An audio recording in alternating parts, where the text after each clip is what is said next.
Bom, pessoal, agora a gente vai retomar nossa aula para falar sobre uma passagem da história da criminologia que se chama positivismo criminológico. Então vamos dar uma olhadinha aqui no slide. A gente vai ali para o tópico B, positivismo criminológico. Para a gente começar a conversar sobre isso, deixa eu passar aqui o slide. Eu sempre, quando eu vou explicar essa matéria, eu sempre mostro essa ilustração que eu tirei desse livro Espetáculo das Raças, de uma autora chamada Lilian Schwartz. E ela retratou essa figura aí, que na verdade é um desenho feito por Cesare Lombroso. E eu não sei se vocês conseguem reparar aí pelo slide, mas são duas pessoas ali que estão retratadas, né? E tem como se fossem algumas medições, alguns números em volta ali daqueles retratos. E aí, para a gente começar a conversar de positivismo crinológico, fica a primeira pergunta, né? Por que que Lombroso retratou essas pessoas e por que que tinha essas medições ali em volta daqueles retratos? Bom, Lombroso acreditava que ele poderia encontrar as características do comportamento humano pelas características físicas. Então, por exemplo, ele acreditava que se ele encontrasse as medidas e as características físicas e biológicas de pessoas virtuosas, ele conseguiria encontrar um certo padrão nessas características físicas, o que denotaria que ele poderia, por exemplo, identificar quem seriam as pessoas virtuosas a partir das características físicas. Ele admirava essas duas figuras que ele retratou, né? Napoleão Bonaparte e Giuseppe Garibaldi. Napoleão Bonaparte está retratado acima e Giuseppe Garibaldi na figura de baixo. Então, ele fez as medições e ele achava que todas as pessoas que tinham as mesmas características físicas dessas pessoas seriam pessoas pré-determinadas à virtude, seriam pessoas pré-determinadas a serem pessoas virtuosas. Muito bem. Primeira coisa, Lombroso partia de uma lógica de determinismo biológico, ou seja, ele tentava identificar o comportamento humano através das características físicas, o que invariavelmente vai redundar em racismo e preconceito. Porque qual que era o outro lado da moeda dessa ideia dele? Ora, se ele pode encontrar as medidas físicas ou as características físicas que predeterminam a virtude, ele também conseguiria encontrar as características físicas que predeterminam, portanto, que condicionam a degeneração, o cometimento de crimes, etc. Então, quando a gente fala de positivismo criminológico, a primeira ressalva que tem que ser feita é a seguinte: essa foi uma passagem da história da criminologia muito marcada pelo racismo. Tá? O racismo está na base da construção do positivismo criminológico. Vamos conversar um pouco mais para vocês entenderem como que Lombroso desenvolveu o que a gente chama hoje em dia de positivismo criminológico, quais são as principais ideias aí dessa corrente da criminologia, né? Então, vamos falar um pouquinho do contexto histórico. Bom, a gente está aqui, se o Beccaria estava em 1700 e pouco, a gente já está aqui com positivismo cronológico um século depois. Então a gente está falando ali de 1850 para frente, né? Então estamos, portanto, em meados do século XIX, num contexto de começo da industrialização da Europa, né? A industrialização da Europa ali avançando, e a colonização europeia sobre a África e a Ásia também avançando. Nesse contexto de colonização e de industrialização, havia ali algumas pseudociências da época que tentavam legitimar a colonização europeia de África e Ásia. Então, por exemplo, nessa época surgem alguns estudos como a fisionomia, que consistiria em identificar o comportamento humano através das características físicas das pessoas. Surge também nesse contexto a frenologia. O que que era a frenologia? É a medição do crânio humano, né? Eles mediam o crânio, viam as características dos crânios humanos, também mediam cérebros e tentavam comparar ali e identificar algum tipo de comportamento humano através dessa característica física ou biológica. O que o Lombroso vai fazer é pegar essas pseudociências e vai construir uma teoria criminológica a partir delas. Ele vai reunir essas pseudociências dentro desse contexto histórico, pseudociências que tentavam legitimar aquele racismo e a colonização de África e Ásia, e Lombroso vai desenvolver o positivismo cronológico. Qual que era a principal ideia de Lombroso? Então, só para a gente. Ah, só uma outra coisa em relação ao contexto histórico.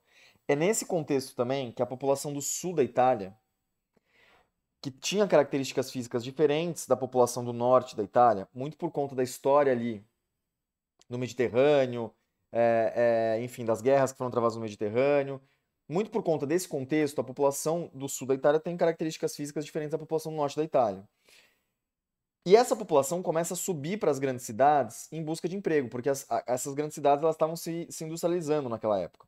Então, o primeiro momento ali que a população europeia e a população das cidades italianas começa a ter mais contato com essa população que tinha vindo do campo da Itália. Bom, guardem essa informação porque daqui a pouco ela vai ser relevante para uma das conclusões equivocadas de Lombroso. O que acontece é o seguinte, então agora já começando a falar um pouco dos autores do positivismo criminológico, né? Falando um pouco de Cesare Lombroso, que é o fundador do positivismo criminológico, é quem vai inspirar os demais autores aí dessa passagem da história da criminologia. Lombroso, ele acreditava que o criminoso era um sujeito que sofria de algo chamado regressão atávica. O que era regressão atávica? Era uma espécie de doença, uma espécie de enfermidade ali que essa pessoa tinha e que fazia com que essa pessoa se comportasse como alguém primitivo, alguém que não tivesse controle sobre os próprios instintos, alguém que não tinha livre arbítrio. Vamos falar sobre isso com mais calma. Primeira coisa, a teoria dele é uma teoria ali que vai falar assim: olha, o sujeito ele vive atualmente, mas ele tem uma doença chamada regressão atávica ou atavismo, que faz com que ele se comporte como um ser primitivo, sem controle dos instintos, e que, portanto, está fadado a cometer crimes contra a vida e contra a propriedade. Ser alguém violento, seria alguém predeterminado a ser violento, porque essa pessoa não tem escolha. A partir do momento que ele considerava que essa pessoa estava doente, essa pessoa não teria escolha. Essa pessoa não teria livre-arbítrio. Quem que ele está criticando aqui? Quando ele nega o livre-arbítrio, ele está criticando justamente a escola clássica, que é o que veio antes na criminologia. Né? Portanto, o Lombroso aqui está criticando a escola clássica da criminologia. A escola clássica, a Beccaria, pressupunha o livre-arbítrio, o Lombroso não. Beleza. Então, o que o Lombroso vai tentar fazer? Ele vai tentar identificar quem seriam as pessoas que teriam ou que sofreriam de regressão atávica.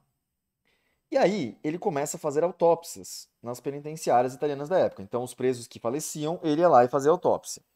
Qual que é? Bom, primeiro o equívoco dele é tentar identificar o comportamento humano pelas características físicas, porque, como eu falei para vocês, isso invariavelmente vai redundar em preconceito e em racismo.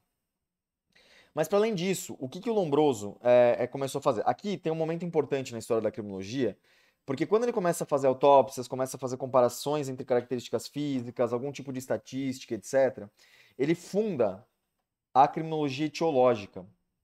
Ele é a primeira pessoa que vai tentar abordar a questão criminal a partir de uma perspectiva etiológica, ou seja, ele vai tentar descobrir as causas do crime. A regressão atávica era a causa do crime para Lombroso, então ele inaugurou esse tipo de estudo na criminologia. Por isso que a gente fala que Lombroso começa a usar o método empírico e, portanto, inaugura a etapa científica e etiológica da criminologia. Beccaria, escola clássica, era a etapa pré-científica. Lombroso inaugura a etapa científica. Beleza? Porque ele inaugura a etiologia criminal e o método empírico. Só que Lombroso esqueceu de uma coisa. As pessoas que estavam presas nas penitenciárias italianas eram justamente aquelas pessoas que tinham vindo do campo, do sul da Itália, que foram para as cidades ali em busca de emprego, etc., e que acabaram presas por alguma contravenção, algum tipo de crime contra o patrimônio, etc. Eram essas as pessoas que estavam nas penitenciárias italianas. O que não significava que somente essas pessoas tinham cometido crimes. Porque vocês já estudaram aqui que existe uma coisa chamada cifra oculta. Tem um monte de crime que não chega ao conhecimento do sistema de justiça. Né? E que, portanto, não vai gerar o encarceramento daquela pessoa. Portanto, essa amostra do Lombroso era uma amostra equivocada. Ok, aquelas pessoas até poderiam ter cometido crimes, mas isso não significa que só elas cometiam crimes. Né? Porém, quando ele começa a estudar as características físicas dessas pessoas, o que ele vai descrever, na verdade, como as características físicas do criminoso, da pessoa propensa a sofrer, da pessoa propensa a cometer crimes, eram as características físicas das pessoas do sul da Itália. Por isso que a teoria do positivismo criminológico, por isso que o positivismo criminológico é uma teoria preconceituosa e racista. Né? Ele vai selecionar um grupo social, vai falar que aquele grupo social tem certas características físicas que evidenciam ali uma suposta doença que retiraria dessas pessoas o livre-arbítrio. Né? E o mais cruel do positivismo criminológico é que a proposta político-criminal dele era a pena de morte para essas pessoas ou a aplicação de medidas de segurança. Então, internar essa pessoa no que se chamava na época de manicômio judiciário, né? Hoje em dia a gente chama de hospital de custódia. Enfim, mas notem como era uma proposta muito voltada para a defesa social em detrimento dos direitos individuais. E nesse ponto, mais uma vez, o positivismo criminológico contrariava tudo aquilo que o Beccaria tinha defendido quase um século antes, né? Bom, essa era, em resumo, né, as ideias ali principais de Lombroso. Lombroso teve dois discípulos, teve mais, na verdade, né? Inclusive teve um discípulo aqui no Brasil chamado Nina Rodrigues, que eu já vi, inclusive, ser cobrado em prova de concurso público. Nina Rodrigues era considerado o Lombroso dos trópicos, né? Era um autor brasileiro que seguia o positivismo criminológico, para além de outros autores na América Latina, especialmente na Argentina também, vários outros autores também seguiam Lombroso. Mas lá na Itália, Lombroso teve outros dois discípulos, digamos assim, Enrico Ferri e Raffaele Garofalo. Ferri é considerado o pai da sociologia criminal, porque ele escreve um livro chamado Sociologia Criminal. Porém, aqui a gente tem que tomar um certo cuidado, porque por mais que Ferri tenha escrito esse livro chamado Sociologia Criminal, ele era um autor positivista. Ele seguia Lombroso. Vocês vão ver mais pra frente que existe uma sociologia criminal lá dos Estados Unidos, no século XX, que ela nega Lombroso. Tá? Então não dá para confundir. Ferri, ele é considerado o pai da sociologia criminal, mas ele não tá naquela sociologia das teorias do consenso que vocês vão estudar mais para frente, que são as teorias americanas sobre criminologia. Não, Ferri está na Itália, seguindo o positivismo criminológico lombrosiano. E aí Ferri escreve esse livro Sociologia Criminal e ele vai falar o seguinte, olha, de fato existem algumas características físicas que até podem determinar o comportamento criminal, porém, a essa análise devem ser somados outros fatores, fatores sociais, né? Então, o lugar em que a pessoa mora, o grau de educação que a pessoa teve, etc. E também fatores telúricos. O que são fatores telúricos? Ele falava, por exemplo, que o clima, as estações do ano, a temperatura influenciavam no comportamento criminal. Bom, o último dos autores que eu queria conversar com vocês foi Raffaele Garofalo. Garofalo foi o principal desenvolvedor da teoria das medidas de segurança. O que Garofalo falava? Garofalo defendia que o criminoso, aquele criminoso nato, que não teria controle sobre os seus instintos, que seria alguém propenso a cometer crimes, ele não teria escolha entre cometer crime ou não, porque ele sofreria de regressão atávica. Para Garofalo, seria alguém desprovido de dois sentimentos. É uma teoria, enfim, abstrata que Garofalo desenvolveu para tentar fundamentar as medidas de segurança. Sentimentos, né? Então, o criminoso nato não teria sentimento de piedade e de probidade. A ausência do sentimento de piedade levaria esse sujeito a cometer crimes contra a vida, e a ausência do sentimento de probidade levaria ele a cometer crimes contra o patrimônio. Portanto, essa seria uma pessoa perigosa, né? A expressão que ele usa é temeritar. Seria alguém que apresentaria periculosidade. E que para essa pessoa, portanto, somente restaria a resposta político-criminal das penas de morte ou das medidas de segurança, que até hoje a gente ainda usa, logicamente, feitas as devidas ressalvas, a gente usa as medidas de segurança no Código Penal. Enfim, o Código Penal brasileiro prevê as medidas de segurança para os inimputáveis. E o conceito de periculosidade relacionado aos inimputáveis que nós usamos até hoje no Código Penal tem a origem mais remota ali, na obra de Garofalo. Beleza? Bom, falamos então sobre os três autores do positivismo criminológico, Lombroso, Ferri e Garofalo. Vamos falar um pouquinho dos resquícios do positivismo. Como eu falei para vocês, o positivismo teve uma influência, né, bem grande na América Latina, inclusive teve Nina Rodrigues, teve outros autores também que seguiam ao positivismo criminológico. E toda vez que há essa fusão ali entre psiquiatria, medicina forense, e direito penal, muito provavelmente está relacionada ali com essa ideia lombrosiana, né? Porque foi ele que tentou, lá no século XIX, enfim, realizar essa integração. Então, por exemplo, exame criminológico em sede de execução criminal, quando se usa, por exemplo, o conceito de personalidade na área criminal, a própria medida de segurança, são todos resquícios aí de um positivismo criminológico, tá bom? Teoria que teve relevância na história da criminologia, mas que deve ser lida com a consciência de que foi uma teoria racista e preconceituosa, tá bom? Principais autores: Lombroso, Ferri e Garofalo. Teoria de Lombroso baseada ali na ideia de regressão atávica, negação do livre-arbítrio e uma resposta de política criminal muito voltada para a defesa social em detrimento dos direitos individuais, tá bom?